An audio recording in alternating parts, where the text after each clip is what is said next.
What is a hard pill to swallow that makes everything easier once you do? You gotta eat better and exercise to your physical ability. I have sensory issues, so I'm limited somewhat in both areas. And I use that as an excuse for years to not try. Past 210 pounds, only 5'2", and woke up one day realizing that I was in physical pain all the time from my weight and I was miserable mentally. I slowly changed my diet by adding good foods I can tolerate, take daily walks with my dog, and try to do low-impact yoga whenever I can. Lost 20 pounds and I'm feeling better. Not perfect, but better enough to realize that it does matter. Seriously. Try even just a little bit. You'd be surprised how much people lie on their resumes and get away with it. I was raised very sheltered with a very controlling fundamentalist parent who made it stick to always be honest.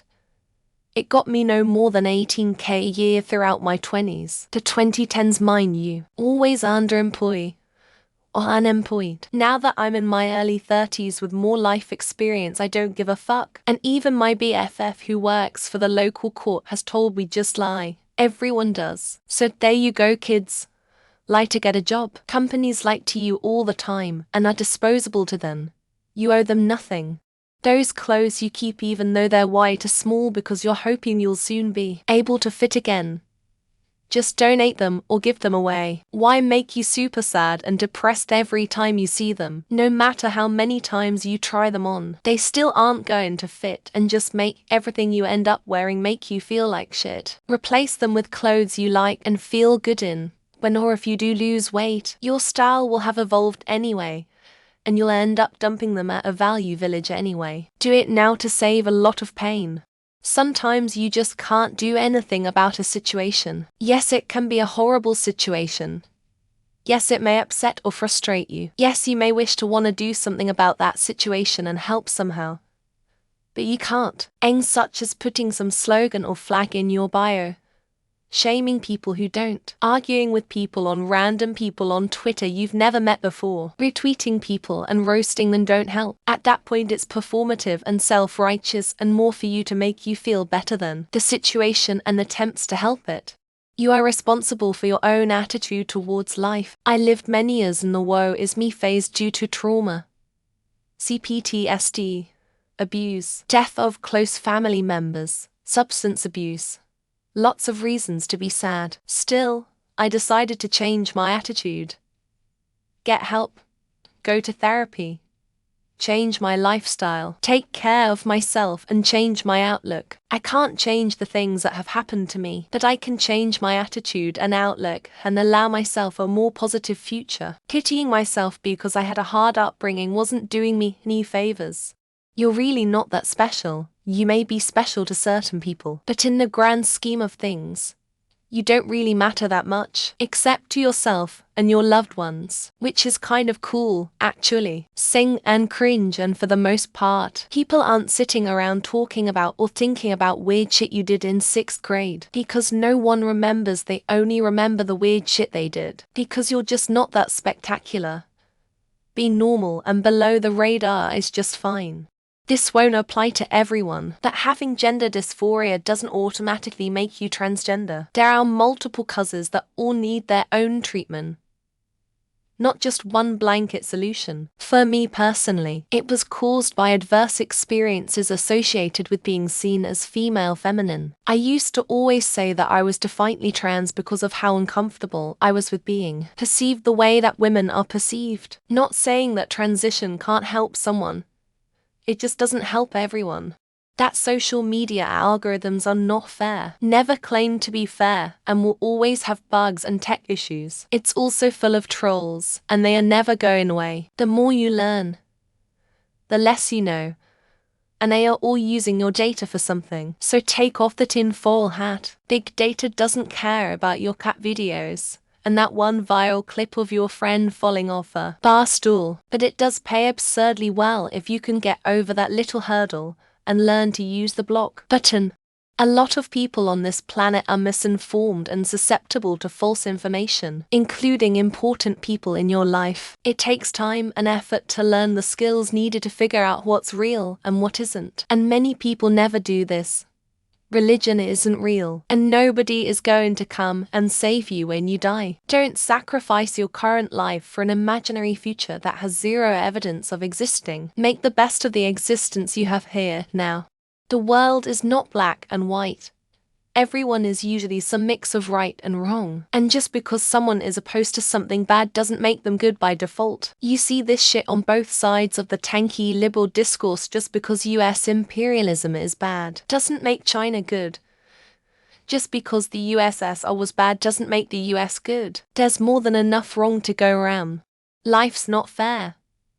Bad things can happen in an instant. Something simple can become complicated for no reason. Many people don't get justice. Villains can win even when they lose. You can try your hardest and still fail. As long as you understand life's not fair. It's all about moving forward and keep trying. As long as you don't stop, you have a better chance at succeeding. Your actions today will dictate how you physically feel tomorrow. Or even more relevant, in 20 years from now. No. It is not normal to save severe pain and fatigue at 30, not talking about chronic illnesses. I am a lazy fuck. Most of us are lazy fucks. But we only have one body, and reserving bad lifestyle choices gets harder and harder over time. Best to start today. You are not yourself when you are at your job. You are an agent of whatever the job business is. Leave your personhood at home. When people complain to you, they are talking to the business you work at.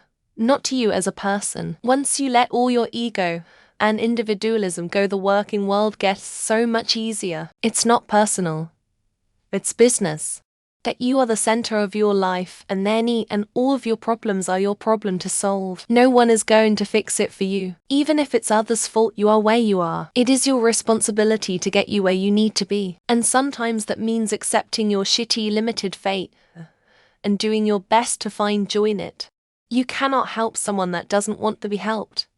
No matter how much you love them, no matter how heartbreaking their life is, no matter how much potential they have or how tragic their current life direction is, no matter how good of a person they might be, you cannot help someone that does not want the help. Your parents are fallible humans that come from the same line of trauma you're part of. An attempt to rectify past hurts or wrongdoings. And should the wrongdoings be actions that can practically be deemed forgivable by your own moral standards, be graceful and willing to make amends. Just because someone isn't all bad doesn't mean they're any good. They may treat you well, but others not. And that's something you can't ignore. Also, sometimes you need to accept the apology you never got, holding out for it, demanding it, expecting it. Sometimes that does more harm than the original offense. People will come and go. Even family. The only person you can count on or trust is yourself. Everyone else will disappoint you. Yes. Even family. Back up and do the best you can. That is all you can do. Try to be happy. Being happy is important, if for no one else but yourself. Nobody really cares about you. Maybe your parents, and that's not for sure. People may not necessarily hate you but envy you, or you stand between them and their interests. Still, whatever you are facing, it's okay to ask for help, but in the end you can only rely on yourself. I know I'm fat at the moment, and I know exactly why I'm fat. I know how to not be fat but currently lack the discipline or energy to change. I justify my shitty eating habits by saying I'm stressed, depressed, going through a rough patch at work. But that's just life. If you have chronic pain, you will likely always have chronic pain, and it's not the end of the world. Took me about 4 years of therapy to accept that. Once I stopped trying to stop the pain entirely, the pain stopped bothering me almost entirely. Nothing you do in your life will ever matter. Your entire existence is an insignificant blip of space-time. Everything you've ever created, bought, seen, touched, taught will eventually be returned to an endless cycle of destruction and creation. When an asshole is insulting someone with your fat, ugly, gay, klutzy, a whore, poor, dumb, etc., that's merely their opinion and ultimately has no impact on your existence. Steel your mind towards lowly insults. Opinions are not facts. We are all going to experience the end of our lives. We are all going to fall apart if we don't end in an accident. Don't stress most things. They aren't worth it. The best we can do is enjoy the time we have and live the best we can. Just because you're nice doesn't mean anyone owes you anything, but do watch to see how people react. It gives info you wouldn't otherwise have, useful for people who you come to know by circumstance vs those we meet by choice. No one really cares. Most people are too busy worrying about themselves to truly care. It's very freeing but a little sad or lonely in some cases, but it really frees you to get out of your own head and live your own life. Sometimes you're the problem. If one person tells you you're a shitty person, it could be a grudge vendetta. If multiple unconnected people tell you you're a shitty person, maybe you should do some introspection. If the rest of the world has a problem with you, the problem isn't with the rest of the world. That, and an overwhelming majority of the problems in your life can likely be fixed by you getting off your ass, accepting that you have a disability, and that it does in fact disable you. In my experience, once you accept it, you can find ways to deal with it instead of pushing through and making yourself suffer more. You could love someone dearly and have a great relationship that end up being incompatible due to differences in your goals. That doesn't mean neither of you is bad, just that you have different paths. There are a lot of things in this world that are not your fault but are still your responsibility. Like if the snow falls, that's not your fault. It's still your responsibility to shovel the walk. You're the hero in a few stories. You're also the villain in a few stories. Two diametrically opposed things can be true at the same time in this world. And it says something important about us.